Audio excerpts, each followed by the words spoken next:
parler d'un thème qui est quand même assez compliqué. C'est sûr et certain que ce n'est pas en une heure et demie, une heure et demie qu'on va réussir à guérir tout ce qu'on a à guérir, mais au moins,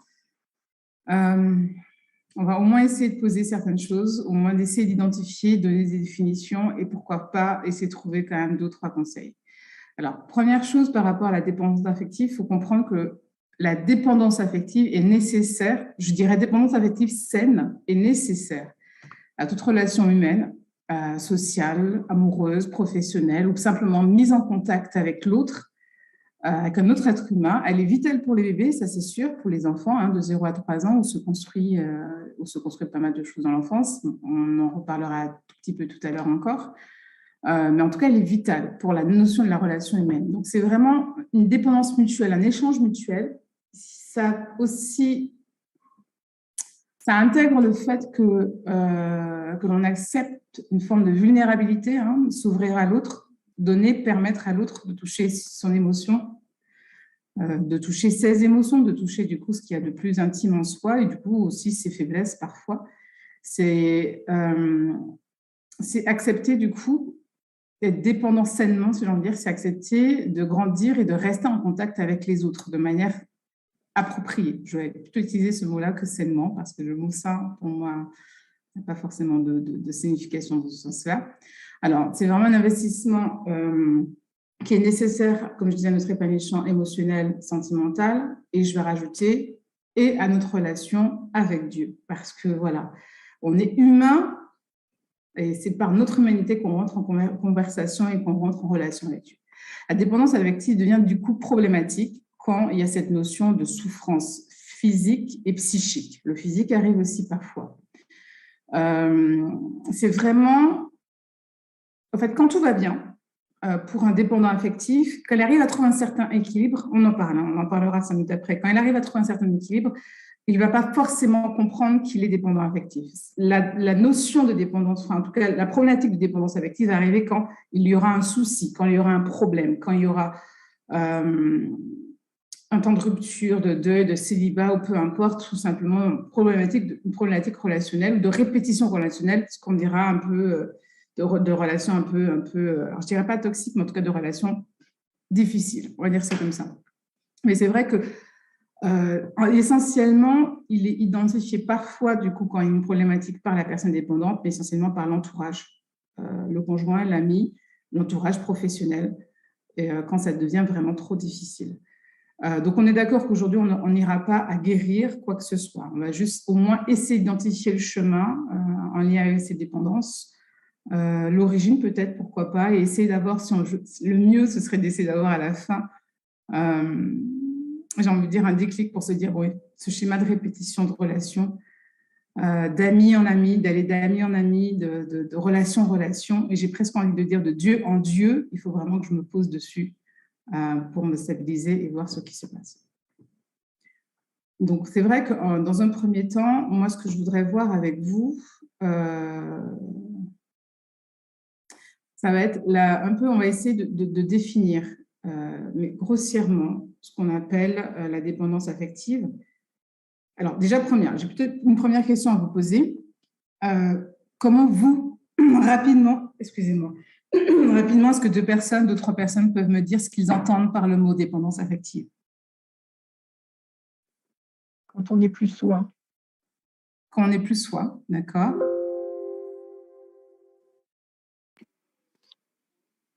Dépendre de l'amour que nous manifestent les autres pour avoir le sentiment d'avoir de la valeur, d'être quelqu'un de bien, voilà. Ok. Et peut-être quand on se sent manipulé, est-ce que... Intéressant, quand on se sent manipulé. Ouais, d'accord, ok. On verra un peu cette partie-là aussi. Quelqu'un d'autre peut-être? Alors, il y a Chris qui met dans le chat « On dépend de quelqu'un sentimentalement parlant ». Oui. Alors, il y a tout ce que vous venez de dire. Il y a aussi assez souvent, ce que l'on voit, c'est vraiment cette souffrance que parfois on accepte des autres. Hein. Je ne sais plus qui est-ce qui a dit qu'on des fois on est manipulé. Donc des fois on accepte des comportements inacceptables, intolérables. On a aussi des gens qui peuvent être très très jaloux, très possessifs, qui ont besoin d'un contact permanent. C'est-à-dire, t'es où, tu fais quoi, tu manges quoi, tu as bien dormi. Enfin voilà, quelque chose d'assez envahissant. Et chose que des fois on inclut moins dans la dépendance affective, mais on va le voir en détail un peu plus loin. Inversement, on peut être dépendant affectif quand on fuit une relation amoureuse ou sociale. Hein. Je ne parle même pas d'amour en tant que tel, ou social. Ça aussi, ça fait partie de la notion de dépendance affective. Alors, il faut aussi être clair. La notion de dépendance affective, le diagnostic de dépendance affective à proprement parler, il ne peut être établi que par quelqu'un de psy, soit un psychologue, soit un psychiatre. Là. Maintenant, ce qu'on va voir aujourd'hui, ce que je vais essayer de vous expliquer aujourd'hui, ça va vraiment être en lien... Alors là, c'était l'introduction. J'ai oublié de passer la diapo parce que je suis entrée directement dans le sujet, je suis désolée. Donc, c'était l'introduction. Donc, je vais bientôt voir la définition. Mais ce que je vous ai expliqué, c'est qu'il faut comprendre que la notion de dépendance en tant que telle, dépendance affective, quand on va parler de ce trouble-là, parce que c'est un trouble hein, finalement, il faut comprendre que ça peut être diagnostiqué par quelqu'un, par une évaluation psychologique faite par un psychologue ou un psychiatre. Maintenant, ce que l'on va voir aujourd'hui, les phénomènes que l'on va voir aujourd'hui peuvent nous donner une idée de ce que l'on vit, parce qu'on est à l'intérieur de notre corps, donc quand même on sait certaines choses, hein, on voit certaines choses, on ressent certaines choses, donc peut nous donner une idée par rapport à ça, peut nous donner quand même des pistes, des conseils, en tout cas, nous emmène dans ce cheminement et dans cette réflexion. Je dis ça parce que, et je vais le répéter plusieurs fois tout au long hein, de ce temps de réflexion ensemble, il faut comprendre que c'est pas parce qu'on n'est plus émotif, affectif, collant que quelqu'un d'autre, qu'on est tout de suite dépendant affectif. On a tous des degrés. En termes d'émotion et d'affect et de ressentiment, on a tous des degrés. Donc, ce n'est pas parce que je suis plus collante, je suis plus tactile, je suis plus envahissante, je ris fort, j'éclate, je suis plus exubérante ou autre chose, où je t'appelle 4 fois pour te demander comment tu vas, que je suis dépendant affectif. Il y a d'autres choses. C'est vraiment... ce n'est pas un élément qui peut dire que vous êtes dépendant affectif. C'est dans une constitution. Et ce qui est aussi très parlant dans cette notion de dépendance affective, c'est que derrière ça, regardez bien, il y a une notion de douleur et de souffrance psychique. C'est-à-dire que la personne qui est dépendante affective n'est pas plus heureux que ça. Et n'est pas dans quelque chose aussi qui augmente en temps, en présence et en investissement. Donc, il faut vraiment comprendre qu'aujourd'hui, on va voir des éléments excusez-moi, on va voir des éléments mais j'aimerais quand même parfois qu'on ne ressorte pas cet après-midi parce que j'ai dit qu'on appelle 50 fois son conjoint et qu'on dit, dire, ça y est, je suis dépendante affective. Non, c'est vraiment, il faut reprendre tout un ensemble. Et je pense que, je répéterai ça tout au long, ce qu'il faut vraiment voir, c'est qu'il y a derrière cette notion de souffrance liée à cette dépendance-là. Là, je voudrais voir avec vous, du coup, cette notion de souffrance, mais de dépendance. Alors, on va reprendre réellement la définition de la dépendance. Et je la prendrai de manière très générale parce que la notion de dépendance, elle est clairement établie, en tout cas dans le monde médical et dans le monde psychiatrique et psychologique également. La dépendance, c'est vraiment, ça se traduit par un besoin irrépréhensible et incontrôlable, pour qu'on n'est pas dans quelque chose de logique, on n'est pas dans quelque chose qui peut s'arrêter par la logique et par la pensée et la réflexion seulement, parce qu'il y a d'autres choses à mettre en place. Lorsque ce besoin est assouvi, il procure un certain plaisir et au contraire, lorsqu'il ne l'est pas, il crée cette espèce de sentiment de manque, de frustration, de mal-être, dont les conséquences peuvent être plus ou moins importantes ou graves selon le niveau de dépendance auquel la personne est confrontée. Donc ça, c'est la définition de manière générale de la dépendance. Pourquoi je vous ai donné cette définition-là? Parce que voici les différentes formes de dépendance. Alors, ça y est, c'est parti, ma souris ne veut plus faire ce que je veux qu'elle fasse. Voilà, voici les différentes formes de dépendance. Et je répète plutôt, je vais plutôt modifier ce que je vais dire. Ce n'est pas les différentes formes de dépendance. Là, je parle plutôt de dépendance qui est liée à ce qu'on appelle une dépendance comportementale. Parce qu'en général, quand on parle de dépendance, d'addiction, pour dire un autre mot, on parle énormément de substances psychoactives comme l'alcool, les drogues, les médicaments, le tabac et autres. Tout ce qui peut rentrer là-dedans et peut modifier cette partie-là. Sauf qu'il y a aussi de la dépendance dans ce que l'on va appeler les formes comportementales.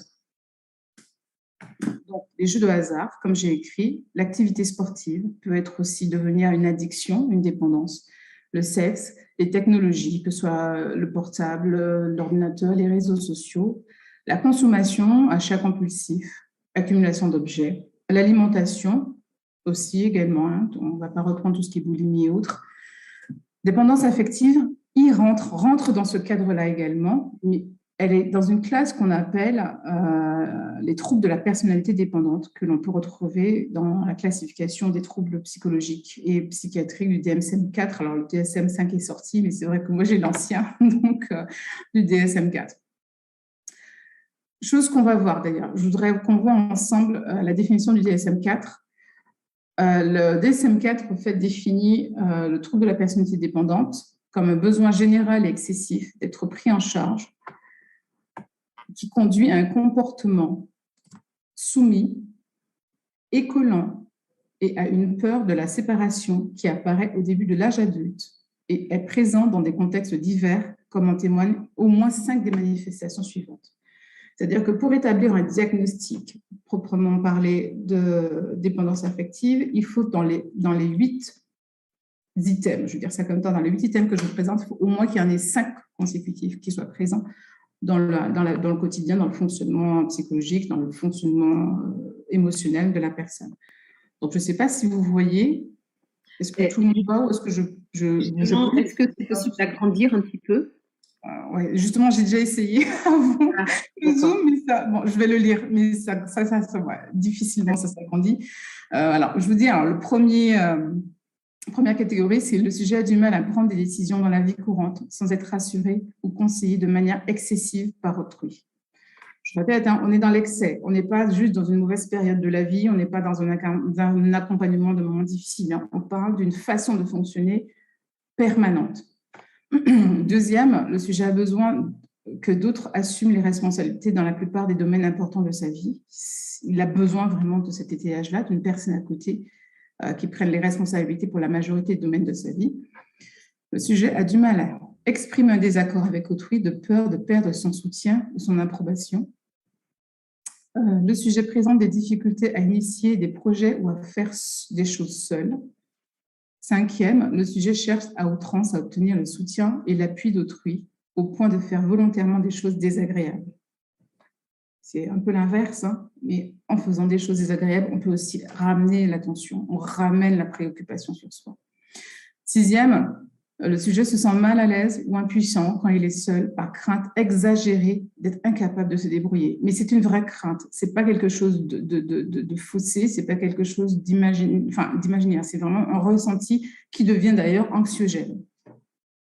Septième, lorsqu'une relation proche se termine, le sujet cherche de manière urgente une autre relation qui puisse assurer les soins et le soutien dont il a besoin. Huitième, le sujet est préoccupé de manière irréaliste par la crainte d'être laissé à se débrouiller seul. Voilà, ce sont les 8 items. La personnalité dépendante, vraiment, comprendre aussi qu'elle coexiste avec d'autres problématiques. C'est-à-dire que sinon, ce n'est pas drôle, hein, sinon la vie, elle n'est pas aussi simple que ça. Il faut aussi en rajouter parfois.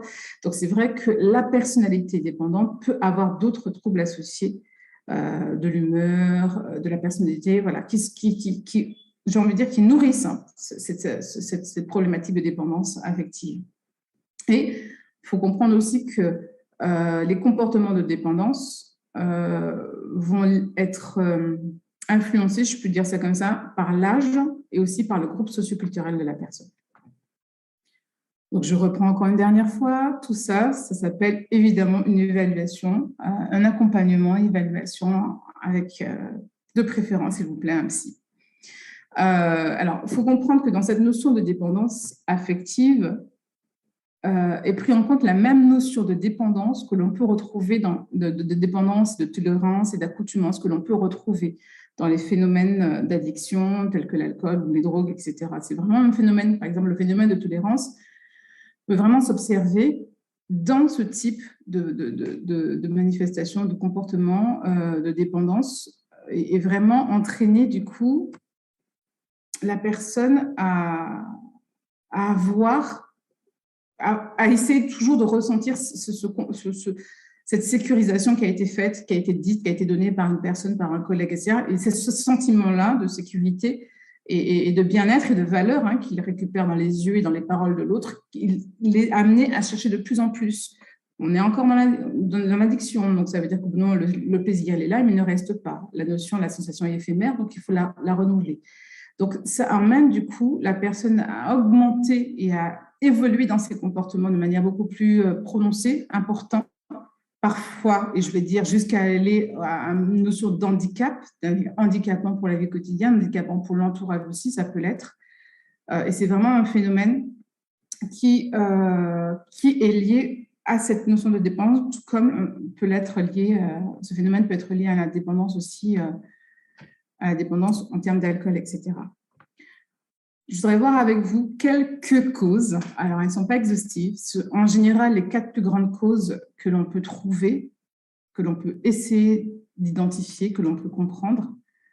Donc, la première cause, c'est ce qu'on appelle l'environnement de l'enfance, c'est le problème d'attachement. Alors, l'attachement, je ne parlerai pas de la théorie de l'attachement aujourd'hui parce qu'elle est longue, complexe, donc on en a encore pour un petit moment. Mais je vais essayer d'expliquer rapidement. Parce que quand on parle d'attachement, on parle de quoi? L'attachement, c'est vraiment le processus de développement qui s'opère dès la très petite enfance. Certains spécialistes disent que ça va jusqu'à 3 ans en termes de constitution psychique. Qui s'opère du coup avec un substitut parental. Je dis ça parce que ce n'est pas tous les enfants qui sont élevés par les mères ou par les parents. En tout cas, c'est vraiment cette notion, cette accroche sentimentale, cette accroche vitale pour les bébés. Ce n'est pas juste de la nourriture et du nursing, c'est vraiment cette notion d'investissement émotionnel, investir l'enfant émotionnellement et affectivement. Donc, c'est vrai que c'est de cette relation-là qui est du coup la base de toutes les autres relations et qui permet à l'enfant, au bout d'un moment, bien gérer cette relation, de pouvoir s'identifier, de pouvoir lui-même s'identifier en tant qu'adulte, parce qu'au départ, il est plutôt en mode fusionnel. Voilà, l'intérieur de mon corps, l'intérieur de ma pensée est plutôt fusionnel avec mon substitut parental, en général la mère, mais pas que. Donc, c'est pour ça que je mets substitut parental. Donc, c'est vrai qu'on a cette notion d'attachement qui est vraiment cette relation première qui a lieu lors de l'enfance. Et quand dans cet environnement d'enfance, le développement il est un peu dysfonctionnel, où il y a de l'anxiété, il y a des notions de peut-être anxiété, maladie, séparation. Juste un petit exemple, je pense que ça va parler à beaucoup. Vous savez, des fois, les Antillais ou autres, on a l'habitude d'envoyer nos enfants pour nos parents ou nos grands-parents pour qu'ils puissent les voir. Vous savez, et des fois, on les envoie tout petits, on les envoie à 6 mois, on les envoie à 9 mois, on les envoie. Juste ça, l'enlever et le déposer dans un avion, dans les mains de quelqu'un d'autre, etc., pendant des mois et des mois. Imaginez l'angoisse et le stress de séparation et d'abandon qui peut générer parce qu'il ne comprendra pas forcément tout. Et parfois, on ne lui explique même pas parce que les enfants comprennent pas mal de choses. Je referme la petite parenthèse. Donc voilà, des séparations, des manquements. Donc ça génère vraiment un manque d'autonomie. Alors le stress, les abus, la violence, évidemment, on est d'accord. Donc quelque chose de beaucoup plus traumatisant, évidemment, donnera lieu tôt ou tard à une notion de dépendance affective, mais pas que. Mais c'est vrai que tout ça contribue à cette manifestation de la dépendance affective. C'est un environnement, et le plus amusant, entre guillemets, si je peux dire ça comme ça, c'est que même un environnement familial dit protecteur, mais trop protecteur, peut aussi, à l'inverse, insécuriser et mettre en péril et créer cette dépendance affective. Parce que, alors quand je parle de très protecteur, c'est toujours dans un côté pas forcément très logique, c'est-à-dire que c'est vraiment un environnement qui va être mis en place, surprotégé de telle sorte que tu ne peux vivre, la compréhension sera que tu ne peux vivre que par nous, et sous-entendu que pour nous, exactement aussi. Donc, tu ne peux vivre qu'à l'intérieur de ce noyau-là, qu'à l'intérieur du noyau que l'on va déterminer, nous, parents, que je vais déterminer, moi, en tant que parent. Donc, c'est vrai que l'enfant n'ayant peu de contact avec l'extérieur, et je parle d'échange, je parle d'échange émotionnel, affectif, relationnel, social. Donc, c'est vrai que cet événement entraînera que dans l'âge adulte, l'enfant aura vraiment cette espèce de manifestation, et on verra les symptômes un peu plus tard, de dépendance affective. Donc, voilà, la dépendance affective, pour résumer la notion d'attachement, peut s'expliquer par un environnement familial qui est peu, voire pas sécurisant et voire traumatisant pour l'enfant. Et c'est vraiment l'origine du trouble de l'attachement, donc l'origine de ce besoin de réassurance, de besoin affectif en permanence. Deuxième cause qui peut être faite aussi, c'est la notion de deuil pathologique. Donc, de toute façon, on est tous tôt ou tard confrontés à la notion de deuil, ça c'est sûr et certain. La perte d'un parent, d'un proche, d'un ami, alors encore plus ces 2 dernières années, mais c'est vécu d'abandon, d'angoisse, de perte, parfois réveil, mais du coup, ou bien viennent alimenter notre dépendance affective, parce que du coup, on a perdu un être cher et on va automatiquement, pour certaines personnes, pas automatiquement, mais pour certaines personnes, du coup, rechercher cette réassurance autre part, et parfois de façon démesurée. Donc, le deuil pathologique, c'est ce qu'on appelle un deuil qui dure dans le temps. Alors, il faut comprendre que l'acceptation du deuil, de la perte, ne veut pas dire qu'elle est moins douloureuse, ne veut pas dire qu'on n'a toujours pas mal. Quand on parle d'acceptation du deuil, c'est parce qu'au bout d'un moment, on a pu se réadapter à sa vie quotidienne. Alors, je ne suis pas encore dans la notion de prendre plaisir je suis juste dans la notion après un deuil. On a pu se relever, on peut ne serait-ce que juste recommencer. Je vais prendre des choses basiques, quand les deuils sont très, très douloureux, juste se laver, s'occuper de soi, se laver les cheveux, nettoyer la maison, sortir de la maison, aller acheter, faire ses courses, tout ça, c'est se réadapter à sa vie quotidienne. Alors, voire plus, aller travailler ou bien voir des amis, des choses comme ça. Mais vraiment ça. Donc, l'acceptation d'un deuil, c'est quand on arrive à se réadapter à sa réalité, à sa vie quotidienne. Ça ne veut pas dire que la douleur n'est pas là. Et la notion, alors pour certains spécialistes, moi, j'aime pas forcément ce délai-là, mais ils disent qu'un deuil devient pathologique si cette réadaptation ne survient pas après 12 mois. Le 12 mois, j'avoue que je ne suis pas très à l'aise avec. Je vous le donne parce que c'est une moyenne, qu'on puisse au moins avoir une idée d'eux. Mais voilà, je ne suis pas forcément pour. Par contre, c'est sûr et certain que passer 1 an de vie sans réadaptation à sa vie quotidienne, à son quotidien, ne serait-ce que physique, s'occuper de soi, se laver, manger, peut du coup devenir extrêmement dangereux, même pour sa propre santé.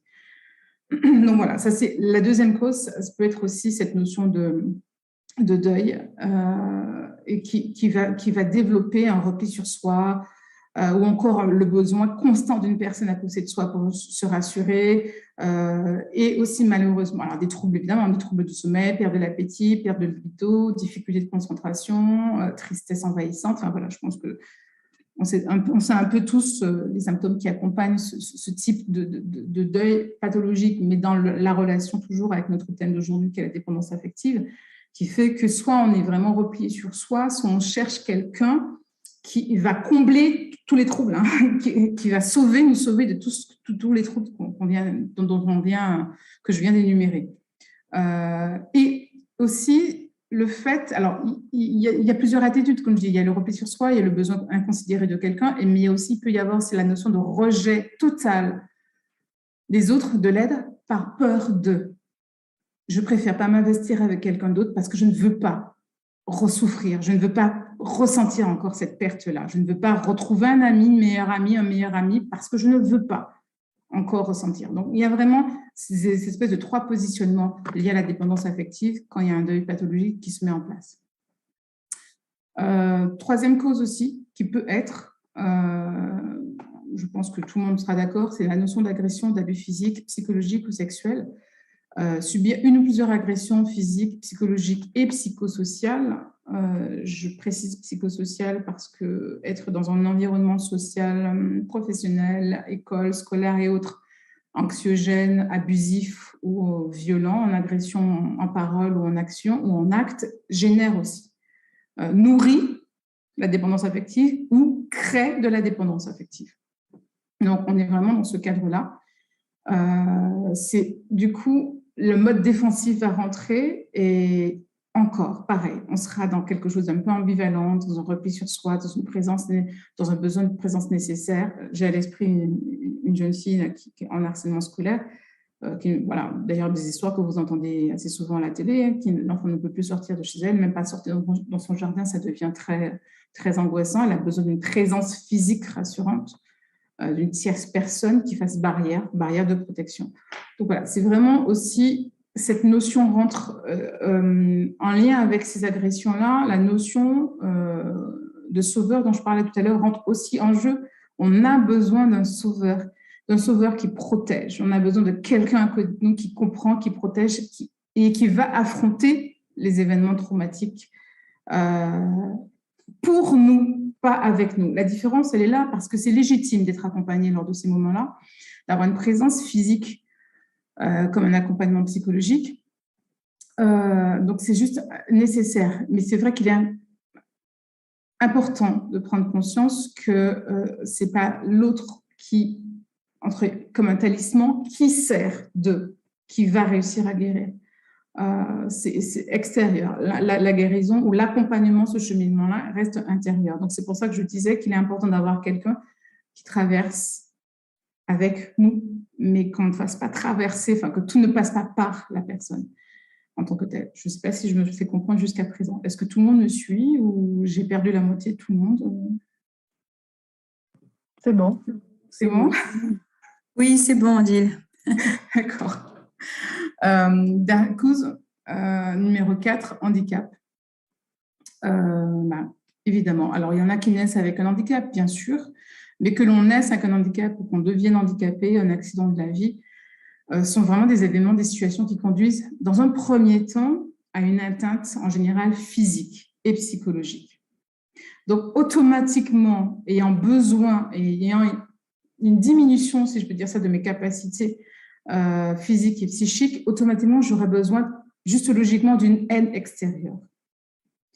Mais cette dépendance subie, imposée par le corps, du coup, donc cette notion et ce besoin de demander de l'aide, du soutien à l'entourage pour pallier à ce manque d'autonomie, sont des situations qui créent une dépendance affective, qui génèrent, qui créent ou qui contribuent ou qui nourrit une dépendance affective déjà existante. Mais en tout cas, ça permet de développer. C'est vraiment assez particulier parce qu'en fait, cette nécessité de recevoir de l'aide, obligatoire, crée aussi parallèlement une espèce de sentiment de frustration et de manque d'autonomie. Et cette frustration, comme je vous disais, paradoxalement, peut inciter la personne, dans le contexte de dépendance affective, je suis toujours dedans, peut inciter la personne à pallier ce sentiment du coup, de frustration et de colère par un besoin d'amour et de réassurance permanent. Pour lui, la frustration et la colère, ayant du mal, une forme d'immaturité émotionnelle, problématique, ayant du mal à la gérer, ça va se transformer dans la notion de dépendance affective par ce besoin presque permanent d'amour et de réassurance qui devient du coup très envahissant, même plus qu'envahissant, le terme m'échappe, mais en tout cas pour l'entourage.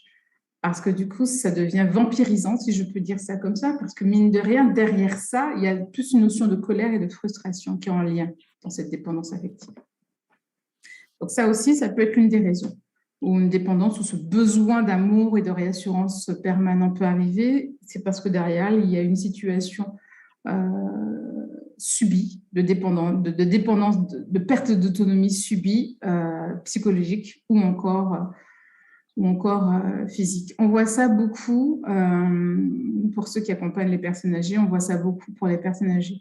Plus les personnes vieillissent, plus ils deviennent dépendants physiquement, donc dépendants affectivement, et plus, alors on dit généralement ils redeviennent des bébés, mais ils ne redeviennent pas des bébés seulement, parce qu'il y a quand même un vécu, il y a un passif, il y a une colère derrière. Donc voilà, des fois on revoit des phénomènes qui peuvent arriver sous forme d'une grosse dépendance, une grosse demande de soins, une grosse demande de contact, et en même temps derrière il peut y avoir des gros rejets, des gros coups de colère, et voilà. Et pour la personne en extérieur, elle ne comprend pas forcément. Tout ça fait partie de la notion de dépendance affective. Je donne les personnes âgées pour ceux qui travaillent avec, qui comprennent beaucoup plus facilement, mais ça fait partie aussi de la notion de dépendance affective quand il y a la notion d'handicap ou d'accident, de maladie, etc. Dernière cause, c'est la notion de manque d'estime de soi, que je pense que tout le monde, sur laquelle tout le monde sera d'accord. Le manque d'estime de soi est vraiment intimement lié, et je ne l'ai pas mis en premier, parce que je voulais quand même parler des autres et qu'on ne se focalise pas dessus en entier. D'ailleurs, on avait fait une intervention ensemble sur la notion d'estime de soi. Donc, voilà. Mais c'est lié à la dépendance affective puisqu'on est dans la notion de valeur que l'on aura, d'utilité que l'on aura. Le manque d'estime de soi peut se traduire du coup par un sentiment d'inutilité, d'échec, dans des relations déséquilibrées avec un énorme manque de confiance. Donc, on a de l'anxiété, de la dévalorisation, de la dévalorisation très, très forte. En plus, c'est vraiment une personne en manque d'estime d'elle dans ce contexte de dépendance affective, développe une relation avec un individu, cherchera et recherchera dans l'individu, en plus, quelqu'un qui lui permettra de combler ce besoin, d'être soutenu, contenu, valorisé. Voilà, on est vraiment dans quelque chose d'assez massif. L'autre devient du coup un repère, un point d'ancrage et il permet de pallier, j'ai envie de dire, temporairement, à l'anxiété et à la dévalorisation de soi.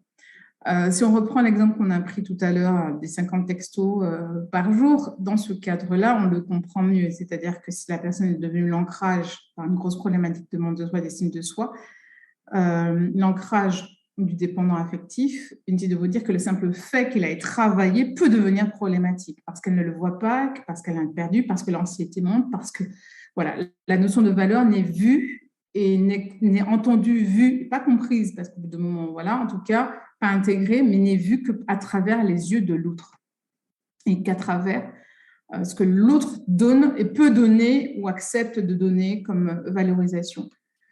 Donc, le problème lorsqu'une personne vit cette situation de dépendance affective, c'est que la perception d'elle, de soi, se module en fonction de l'objet, de ce qu'on appelle l'objet d'amour, donc en fonction de la personne en face. Et ça ne peut pas forcément être un compagnon, ça peut être aussi également dans le milieu professionnel. Et j'ai un exemple en tête, mais voilà, ça peut se faire aussi dans un milieu professionnel où cette dépendance affective va se faire avec un collègue, en général, ça se fait avec N+1 aussi.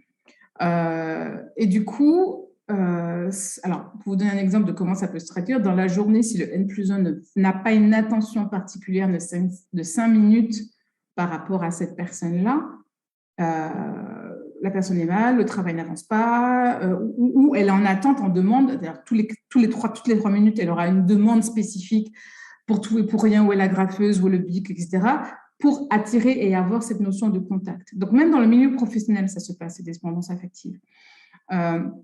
Donc, c'est vrai que quand cette perception de soi, de sa valeur, de sa compétence, de son utilité ne passe qu'à travers les yeux de l'autre, ce qu'on appelle l'objet d'amour, mais l'autre personne, le conjoint, le professionnel, l'ami, l'individu, du coup, nourrit cette dépendance et ne la guérit pas.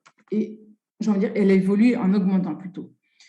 Ça ne permet absolument pas de pallier en vrai, en fond, à cette dépendance, à cette problématique de dépendance, mais au contraire, elle la renforce.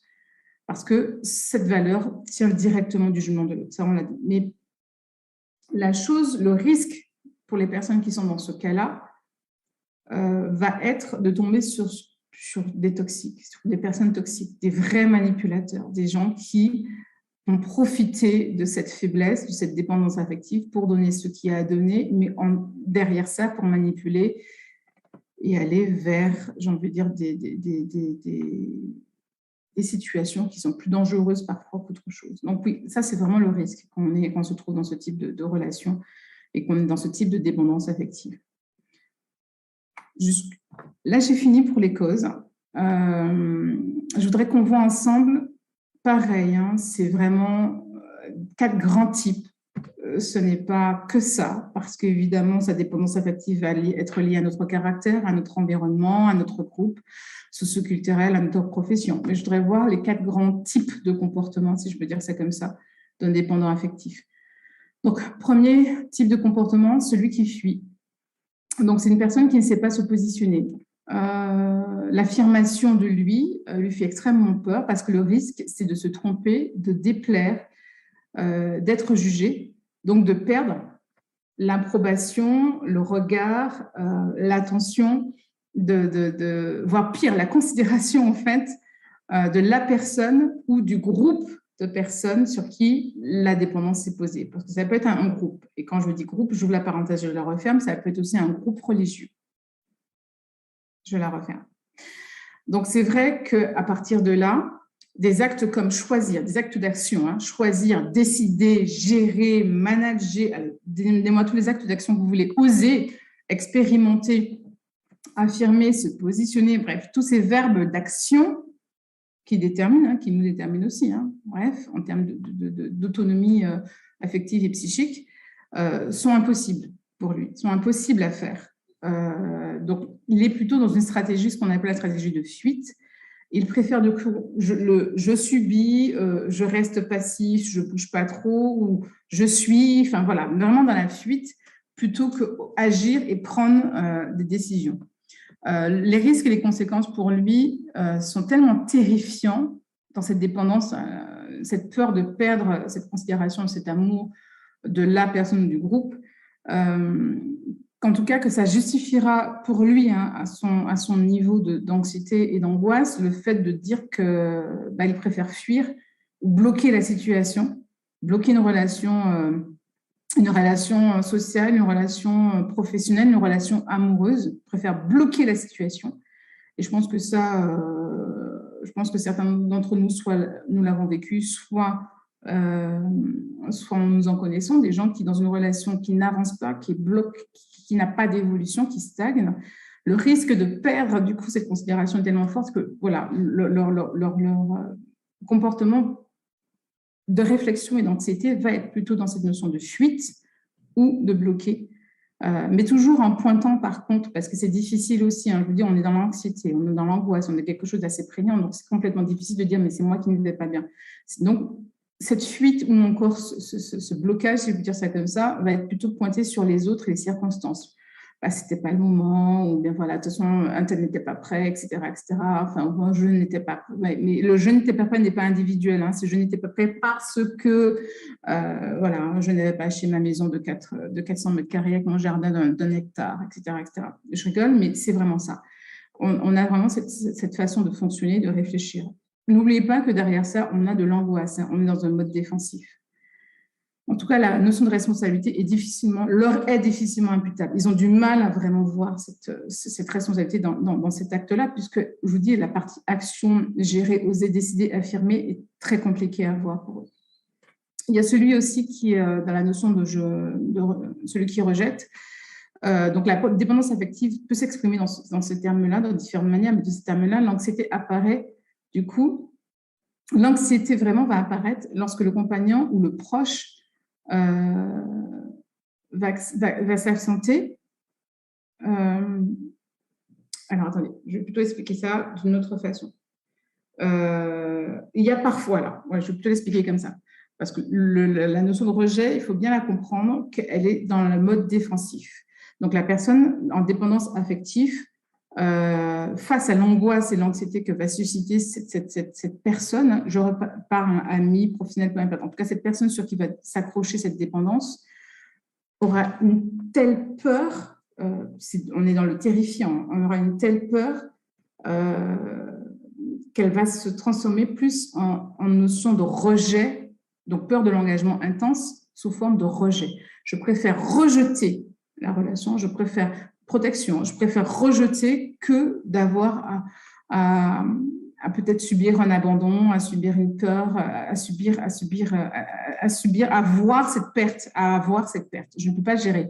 Donc, c'est vrai que la personne va être dans un comportement, dans des pratiques, dans un comportement, dans des réactions qui vont aller lors du rejet et va s'entourer et peut s'entourer du coup de personnes qui peuvent facilement, j'ai envie de dire, l'abandonner.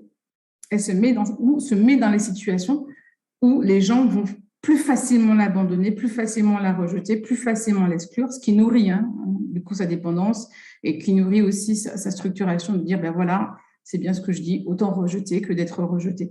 Donc la personne vraiment se construira autour de ça et peut provoquer de manière inconsciente cette rupture ou l'impossibilité d'une relation, l'impossibilité de l'évolution d'une relation. parce qu'elle est engagée dans elle est structurée dans cette espèce de peur d'engagement intense et donc dans la notion de rejet totalement. On n'est plus dans la fuite, on est carrément dans rejeter vraiment les situations et les relations. De troisième, celui qui se surinvestit. Donc, c'est vraiment la personne qui va tout donner à son détriment. Il a besoin de prouver, besoin d'en faire 4 fois plus que les autres, que tout le monde, pour dompter sa peur, de sa crainte de ne pas être à la hauteur, de ne pas répondre aux besoins de son personnage préféré, de son personnage ancrage. Il a cette nécessité de se sentir en sécurité et affective et vraiment va être lié dans la surenchère. Il va donner 4 fois plus que les autres. Par contre, ce comportement-là induit ce qu'on appelle la notion de récompense. C'est-à-dire qu'une personne qui va être dans ce comportement-là de dépendance affective attendra de l'autre quelque chose. Ce n'est jamais anodin, ce n'est jamais pour rien, puisque le but du jeu, c'est que l'autre me renvoie. J'en fais tellement à mon détriment que l'autre est obligé, dans ma construction, de me renvoyer assez pour moi, me combler moi et me sécuriser moi. Donc, on est vraiment dans une stratégie comportementale où le dépendant affectif ne fait rien gratuitement, puisque dans tous les cas, il attend, il espère, il ne peut voir que ça, il n'attend que le retour. Et c'est quand ce retour n'arrive pas, il faut comprendre que ce retour-là, en plus, ne peut évidemment jamais arriver à la hauteur de l'espérance du dépendant affectif. Hein. On est d'accord là-dessus. Hein. Là, en termes de symbole, on est dans un gouffre sans fond. Donc, au fait, évidemment, ce retour ne venant pas à la hauteur de l'espérance, c'est là que d'autres mécanismes de défense peuvent rentrer en compte, comme la victimisation, le fait de se sentir persécuté, du coup d'avoir une forme de communication plutôt blessante, malsaine, culpabilisante envers les autres. Regarde tout ce que je fais pour toi, enfin, voilà, tu peux même pas rester avec moi 15 jours d'affilée, alors que voilà, j'ai plus de vie, j'ai plus d'amis pour toi. Enfin, voilà, on est vraiment dans quelque chose qui devient malsain, où on est dans une communication malsaine, blessante, culpabilisante, où on est dans l'accusation, parce qu'on est mal aimé, parce qu'on est incompris, parce que, voilà, un peu un gouffre sans fond. Et le dernier, c'est celui qui contrôle et qui manipule. La peur de l'abandon, du coup, comme je disais, de l'abandon, de la perte de cet objet, de cette personne, de cette considération. La considération de la personne est tellement terrifiante que l'autre a un besoin de réassurance démesurée qui va se décrire et qui va s'installer plutôt dans une forme, pas plutôt, qui va s'installer dans une forme de contrôle des choses. Pour lui, contrôler ce qui se passe et contrôler ce qui est autour de lui, donc la personne avec qui il est, amicalement, professionnellement parlant, lui permet d'échapper et d'atténuer les risques de cette perte, donc d'atténuer ce qui lui fait peur et ce qui le terrifie. Donc, c'est vrai que certaines personnes, du coup, vont orchestrer, vont contrôler, vont mentir. Mais le problème, c'est qu'en faisant ça, le pire, c'est qu'ils ressentent quand même un sentiment d'impuissance, un sentiment de mal-être. Hein. Mais c'est plus fort qu'eux. Ils ont vraiment besoin, pour les calmer à l'instant T, de cette angoisse-là, de mettre ça en place, même s'ils ont conscience que c'est pas très sain. Alors, il faut comprendre aussi que la différence entre cette manipulation, si je peux dire comme ça, d'un dépendant affectif et celui d'un pervers, destructeur ou narcissique, n'est pas c'est que cette manipulation, elle n'est pas dans le but de détruire l'autre, mais c'est vraiment un instinct de survie. C'est un instinct de sécurisation, d'échapper à la panique du moment. Alors que pour le pervers, son but ultime, parce que lui, à l'intérieur, cette angoisse n'est pas de perte ne se détermine pas comme ça, c'est vraiment de vous contrôler et de vous mettre en difficulté, voire de vous faire du mal. Mais la manipulation d'un dépendant affectif est vraiment dans le sens du contrôle de son angoisse et de son besoin de sécurisation. Ce type de personnes-là aussi, parfois ont un comportement un peu de caméléon, c'est-à-dire qu'ils vont se fondre, ils ont un tel besoin d'adhésion et que les autres adhèrent à eux, si je peux dire ça comme ça, ou d'adhérer à l'autre, hein, ça dépendra. Qu'ils ont parfois cette espèce d'ambivalence un peu caméléon. Le but du jeu est de réussir, quoi qu'il advienne, quel que soit l'événement qui est autour de lui, de contrôler les circonstances pour gérer ses plus grandes peurs. Jusqu'à présent, est-ce que tout le monde me suit? Oui. Oui. D'accord. Oui. Alors, je vais essayer de voir rapidement avec vous, parce que du coup, ça aussi, c'est un peu compliqué. Tout ce qui est troubles et symptômes associés à la dépendance affective. Alors, troubles, pour différencier rapidement troubles et symptômes. Symptômes légers, troubles, quelque chose d'ancré, de massif, de permanent, j'ai envie de dire de chronique. D'accord? Donc, voici la différence entre les deux. Alors, en troubles, je vous ai dit, il y a la dépression, bipolarité, il y a des troubles anxieux, donc troubles paniques, troubles d'anxiété généralisée, phobie ou anxiété sociale, troubles de la personnalité. Donc, mais c'est vrai que tous ces troubles-là, alors tout ça, on est d'accord que tout ça sont des diagnostics médicaux. Hein, on ne va pas se déterminer en troubles anxieux généralisés ni quoi que ce soit. Mais c'est vrai que tous ces troubles sont liés, en tout cas, ont pour base en grande majorité, puis après on rajoute les phénomènes qui vont derrière, mais cette notion de dépendance affective.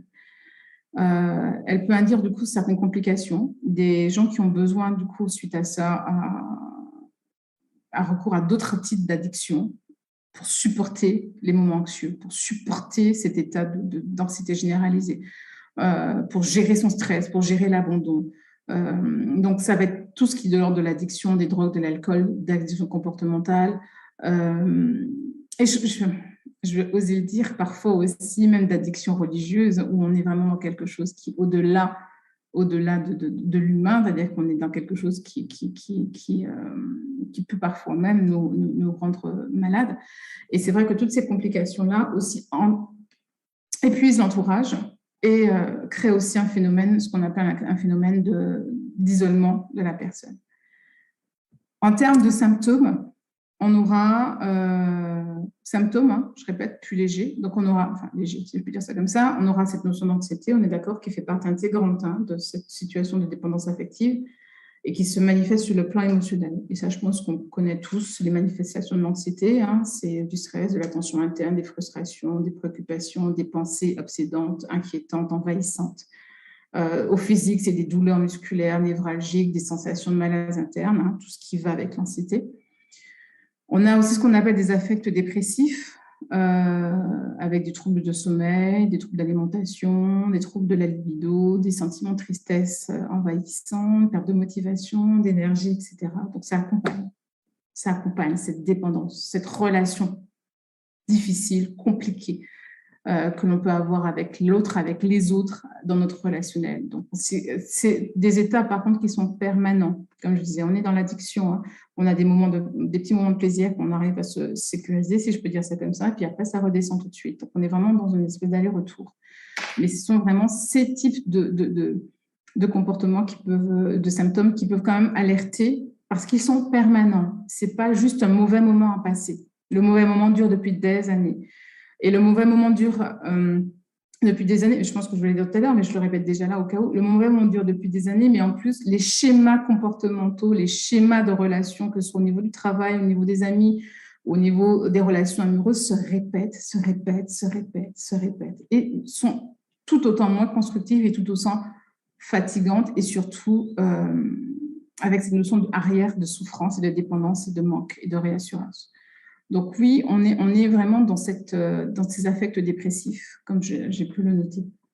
Il y a aussi un autre point dans les symptômes qu'on appelle les conduites à risque, que je trouve quand même essentiel à prendre en compte dans la dépendance affective, dont on parle parfois, peut-être pas trop, pas assez. Ça concerne le risque engendré par cette notion d'angoisse, d'anxiété, hein, de peur d'abandon. Du coup, la personne va être dans une recherche, comment je peux dire ça? Dans une recherche de ses limites physiques, émotionnelles et psychiques. C'est-à-dire que la dépendance affective peut entraîner ce type de conduite à risque-là, toujours dans l'extrême, hein, comme je le disais tout à l'heure. On est encore beaucoup dans l'extrême, donc par des abus, d'accord, par des abus de substances, mais pas que, par des mises qu'on appelle en psychologie des mises en danger volontaires parfois et involontaires pour d'autres, par des comportements à risque sur le plan physique, sur le plan sexuel et autres, parce que le risque que l'on va prendre, la substance ou le comportement addictif que l'on va avoir va permettre de calmer à l'instant T l'angoisse qui arrive, mais aussi paradoxalement parlant, cette mise en danger que l'on peut avoir aussi va entraîner de l'entourage un regain d'intérêt, un regain d'attention, un regain de regard, hein, de valorisation, hein, sur soi. En fait, ça permet, si je peux prendre cette expression-là, ça permet de combler le vide dans les deux sens. Qu'on essaie par un comportement addictif ou une substance addictive, ou qu'on essaie, ou qu'on se mette en danger, et du coup, qu'on ait un retour de l'entourage assez prévenant, si je veux dire ça comme ça. Donc, c'est vrai que ça permet de combler le vide. Et là, il est vraiment essentiel, quand on arrive à ce type de conduite de risque, de pouvoir s'opposer avec un professionnel, parce que ça ira crescendo et ça n'ira pas en s'améliorant au bout d'un moment.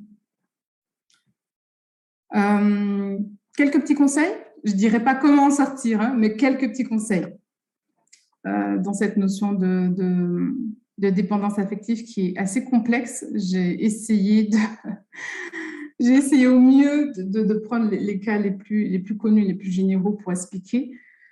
Alors, comprendre déjà, avant les conseils, que comprendre, reconnaître, admettre nos besoins et parfois pleurer, admettre qu'on est dans cette problématique-là, c'est juste le début de notre chemin, mais c'est l'essentiel, j'ai envie de dire. C'est un chemin qui va emmener vers l'autonomie, une autonomie psychique, émotionnelle, affective, et donc une sécurité affective. Et oui, c'est possible, hein, voilà, malgré tout ce qu'on a pu voir, malgré les causes qu'on a pu voir, malgré les symptômes qui peuvent paraître très lourds et très compliqués à vivre, hein, au quotidien, oui, c'est possible par un accompagnement. C'est possible de pouvoir être autonome, arriver à être autonome et être en sécurité affective. Donc, premier petit conseil, c'est celui d'identifier les origines de sa dépendance affective. Donc, pareil, hein, moi, le meilleur des cas, s'il vous plaît, j'aurais bien aimé qu'on puisse être accompagné. Donc, je donne les conseils avec en arrière-plan un accompagnement, d'accord? Je le répéterai peut-être à la fin, mais je le dis encore une fois. Conseil, après, il y a pour certaines personnes qui ont quand même conscience, qui arrivent, parce que des fois, c'est compliqué, hein, c'est embrumé, c'est pas le moment, enfin bref. Mais quand on y arrive, oui, on peut parfois réaliser, voir que peut-être que notre insécurité, que notre dépendance affective vient d'une perte, d'un deuil, d'un foyer pas forcément sécurisant, d'abandon ou de parents pas forcément investis. Alors, on a à boire et à manger, mais voilà, à boire, à manger, ça ne suffit pas pour être investi émotionnellement, affectivement et être autonome et mûr émotionnellement. Donc oui, on peut réussir parfois à trouver un peu d'où ça sort, ce qui a un peu provoqué ou nourri cette dépendance affective. Mais pour sortir de la dépendance affective, il est essentiel de comprendre d'où vient et comment on réagit dans nos relations. Quand on voit que ça fait 2-3 relations personnelles, perso ou amoureuses qui passent et qui se mettent sur le même mode, plutôt toxique d'ailleurs, en général parfois, non, il est essentiel de pouvoir se poser. C'est vraiment le premier temps, la première étape pour pouvoir permettre de comprendre les choses et d'avancer dans son cheminement. Deuxième conseil, ce serait celui de comprendre la dépendance affective, comment elle affecte nos relations. Comme je disais tout à l'heure, c'est vraiment faire un point sur nos relations. Pas qu'amoureuses, parce que je vous dis, la dépendance affective aussi joue un rôle dans nos relations basiques, sociales et même à l'église. Donc, on traîne ce schéma répétitif où, alors si je sors du couple et que je rentre, on va essayer de rentrer un peu à l'église, voilà, on a une personne à qui on s'entend super bien à l'église, mais à chaque fois, ça se termine toujours pareil, à chaque fois, ça se casse brutalement et on ne comprend pas, on ne réalise pas parfois, si on se pose un tout petit peu et si on est aidé, qu'on délie cette relation-là, on remarque qu'on était en dépendance affective. On remarque qu'on appelait du coup cette personne-là plus que pour prier ou bien que pour étudier, mais on l'appelait pour tout et pour rien, pour manger, pour qu'on est malade. Enfin, malade, évidemment, mais quand je parle de maladie, c'est qu'on est dans le détail de la maladie. Ben, hier soir, j'avais des troubles intestinaux, etc., etc. Vous voyez ce que je veux dire? Là, on est dans quelque chose de dépendance affective. Partir, je ne sais même pas, le matin se réveiller, voyager, envoyer un message, il faut que la personne réponde, etc. Donc, on est vraiment, regardez, être accompagné, mais regardez comment cette dépendance affective peut, du coup, se jouer dans nos relations, parfois se jouer sur tous les domaines de notre relation et parfois peut se jouer que sur certains domaines de notre relation. En général, on choisira notre métier. On choisira un métier qui correspondra à notre besoin. On cherchera et on choisira un conjoint ou un ami qui répondra à ce besoin de surenchère affective et de sécurisation H24. Ou encore on sera dans un rejet, amour-haine, rejet total, mais du coup, absolument pas dans une relation saine, une relation qui peut évoluer en termes d'années et en termes de temps. Donc oui, deuxième conseil, c'est vraiment de comprendre comment la dépendance affective affecte nos relations. Troisième conseil, suite à ça, dans notre cheminement, ce sera celui de fixer des limites dans nos relations. Mais il faut déjà un peu comprendre d'où sort notre dépendance, comment elle agit dans les relations pour pouvoir après fixer des limites dans les relations. Savoir ce qui est acceptable, plus acceptable, ce que vous ne pouvez plus accepter, ce que vous ne devez plus accepter, parce que voilà, petit à petit, vous récupérez un peu de vous-même, un peu de votre estime, un peu de votre autonomie. Donc, vous laissez de moins en moins la place à l'autre, parce qu'on est dans le cheminement, vous laissez de moins en moins la place à l'autre de décider pour vous, de réfléchir pour vous. Ça permet vraiment cette étape-là aussi, du coup, de réintégrer, de continuer à réintégrer un peu, j'ai envie de dire, son corps, sa psyché, son autonomie émotionnelle et affective. Et quatrième conseil, ce serait celui d'apprendre à nous aimer, à développer la confiance en soi. Oula, pardon, je suis désolée. Là, tout est parti en même temps. OK, bon, ben voilà, on reprend. Désolée. Quatrième conseil, voilà. Ce serait, comme je vous disais, apprendre à nous aimer, à développer notre confiance en soi. Trois premières étapes déjà faites. Voilà, là, on va être dans un travail, dans un accompagnement, dans un travail qui va renforcer cet amour inconditionnel de soi, ce dont on a déjà parlé la dernière fois, l'estime de soi, la confiance en soi, cette affirmation, pour créer cette affirmation de soi qui nous permettent d'être autonome et d'exister. Alors, être autonome et sécurisé affectivement ne veut pas dire qu'au bout d'un moment, on peut avoir un coup de mou et qu'on a besoin de quelqu'un, ce qu'on appelle un étayage, qu'on ait besoin de quelqu'un pour nous aider pendant une période. Être mûr émotionnellement aussi, je suis désolée, ça n'empêche pas les problématiques, ça n'empêche pas de ressentir la douleur. Par contre, ça permet juste de reprendre, j'ai envie de dire, la vie beaucoup plus facilement, si je peux dire ça comme ça, après un moment ou un coup dur. Donc voilà, ça c'est ce que je voulais partager avec vous aujourd'hui. Je voulais aussi voir avec vous, dernière chose, au fait, peut-être, dernière chose, pas à voir, c'est vraiment que je veux que vous gardiez peut-être ce soir en tête le fait qu'il est important de retenir que c'est possible de guérir de ce type de dépendance, qu'elle se manifeste sur différentes formes, mais qu'il est important de comprendre comment elle s'active dans votre quotidien, dans votre histoire de vie, pour pouvoir en tirer les axes, pour pouvoir travailler.